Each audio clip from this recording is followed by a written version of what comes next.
हे दोस्तों, आप सब ने रोम, इजिप्ट और ग्रीस एम्पायर के बारे में तो सुना ही हो, लेकिन सोचिए दुनिया में ऐसे कितने ही एम्पायर्स हैं जो कभी अपने शिखर पे थे, लेकिन आज वो हिस्ट्री की किताबों के एक पेज बनकर रह गए। आज का वीडियो कुछ अलग है। हम बात करेंगे फॉरगॉटन एम्पायर्स के बारे में, जो एम्पायर दुनिया को शेप करते गए लेकिन आज उनका नाम लेना लोग भूल गए हैं। तो तैयार हो जाइए एक फैसिनेटिंग जर्नी के लिए, lost trade routes, grand architecture और मिस्टीरियस डाउनफॉल के साथ। चलिए टाइम मशीन में चलते हैं हिस्ट्री की अनसीन चैप्टर्स की तरफ।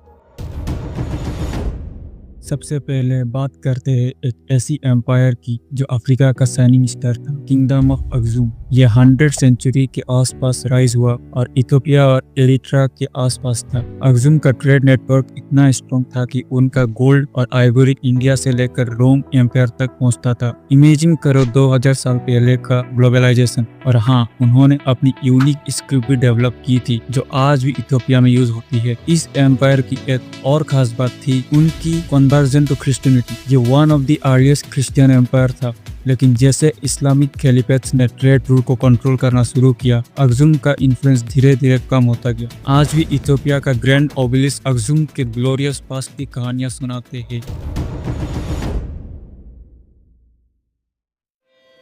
अगली कहानी है खमेर एम्पायर की, जो साउथ ईस्ट एशिया में कंबोडिया का हार्ट और सोल था। इस एम्पायर का सबसे बड़ा ज्वेल है अंगोर वाट, जो सिर्फ एक टेम्पल नहीं था बल्कि एक पूरा सिटी था। इमेजिन करो 12th सेंचुरी में एक ऐसी सिविलाइजेशन थी जो आज भी इंजीनियरिंग मार्वल मानी जाती है। खमेर एम्पायर के रूलर ने इरिगेशन सिस्टम बनाया जो मानसून का पानी स्टोर करते थे और इस वजह से उनका एग्रीकल्चर बूम कर गया। लेकिन ये सब चीजें तब फेल होने लगी जब इंटरनल कॉन्फ्लिक्ट और इन्वेजन शुरू हुए। लेकिन आज भी अंगोर वाट दुनिया का सबसे बड़ा रिलीजियस मोन्यूमेंट है। सोचने वाली बात है ना, एक फॉरगॉटन एम्पायर का मोन्यूमेंट आज भी हमारे सामने खड़ा है।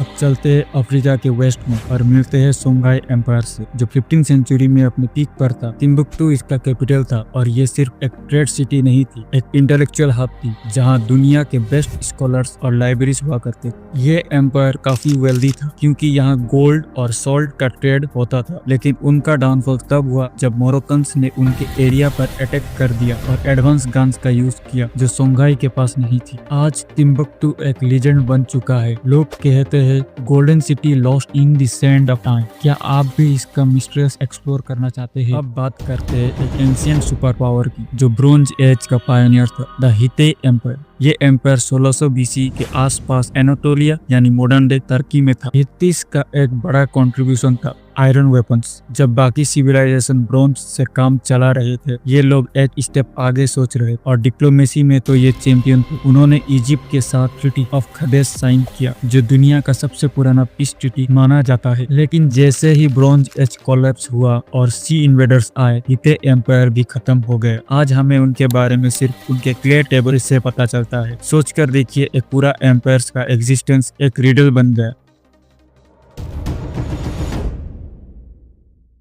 दोस्तों, अब चलते हैं पार्सिया यानी मॉडर्न डे ईरान की तरफ और बात करते हैं ससानियन एम्पायर की। ये रोमन एम्पायर का सबसे बड़ा राइवल था और इसका राइज 224 सेंचुरी में हुआ था। ससानियन एम्पायर का आर्किटेक्चर और आर्ट ने दुनिया को इंस्पायर किया और उनके रिलीजन जोरोस्ट्रियनिज्म काफी यूनिक था। ये लोग अपने टाइम के कल्चरल हब थे और इन्होंने ट्रेड और नॉलेज एक्सचेंज में बहुत कंट्रीब्यूट किया। लेकिन जब इस्लामिक कैलिफेट्स ने उनके एरिया कॉन्क्वेर कर लिया तो उनका डाउनफॉल शुरू हो गया। लेकिन इंटरेस्टिंग बात यह है कि आज भी ईरानियन कल्चर में ससानियन लीगेसी जिंदा है।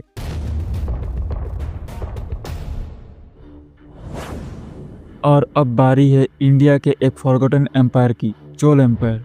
साउथ इंडिया के ये रूलर्स 9th सेंचुरी से लेकर 13th सेंचुरी तक अपने पीक पर थे। चोलास ने सिर्फ इंडिया में ही नहीं, साउथ ईस्ट एशिया में भी अपना कल्चरल इन्फ्लुएंस स्प्रेड किया। बृहदेश्वरा टेम्पल उनका एक आर्किटेक्चरल मास्टरपीस है जो एक यूनेस्को वर्ल्ड हेरिटेज साइट है। उनका ट्रेड नेटवर्क इंडियन ओशन तक था और उन्होंने पहली बार एक ऑर्गेनाइज नेवी बनाई थी। लेकिन इंटरनल कॉन्फ्लिक्ट और दिल्ली सुल्तानत के इन्वेजन की वजह से उनका डाउनफॉल शुरू हो गया। लेकिन तमिलनाडु की कल्चर में आज भी चोला एम्पायर की छवि देखी जा सकती है।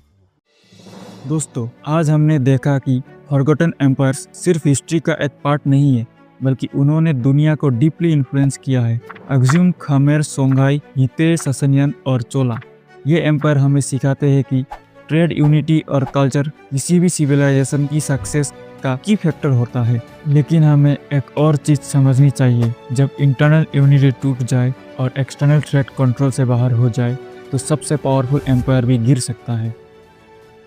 आपको ये वीडियो कैसा लगा? अगर आप और ऐसे फॉरगॉटन हिस्ट्री के बारे में जानना चाहते हैं तो कमेंट में ज़रूर लिखें।